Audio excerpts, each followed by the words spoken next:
కుటుంబ సభ్యులైతే ఖచ్చితంగా భర్త శ్రీచరణే ఈ పనులు చేసుంటాడు. హైదరాబాద్లో మరి తను వర్క్ చేస్తున్న సమయంలో అనుమానంతో గాయత్రిని మరి శ్రీచరణ్ వేధించేవాడంటూ కూడా కుటుంబ సభ్యులు చెప్పుకొస్తున్నారు.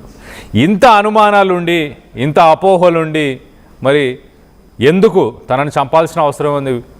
నచ్చకపోతే విడాకులు తీసుకొని ఎవరి దారిన వారు పోవచ్చు కదా.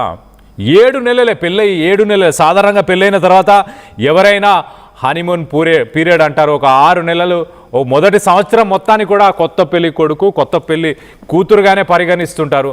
అలాంటిది పెళ్ళయి 7 నెలలు గడవక ముందే భార్యని మరి చంపేసే ప్రయత్నం శ్రీచరణ్ చేశాడా? కుటుంబ సభ్యులైతే చాలా క్లియర్గా ఇది భర్త పనే, మొదటి నుంచి నా అనుమానం ఉంది అంటూ కుటుంబ సభ్యులు చెప్తున్నారు. గాయత్రిని శ్రీచరణ్ వేధించాడంటూ కూడా ఫ్యామిలీ మెంబర్స్ చెప్పుకొచ్చే ప్రయత్నం చేస్తున్నారు.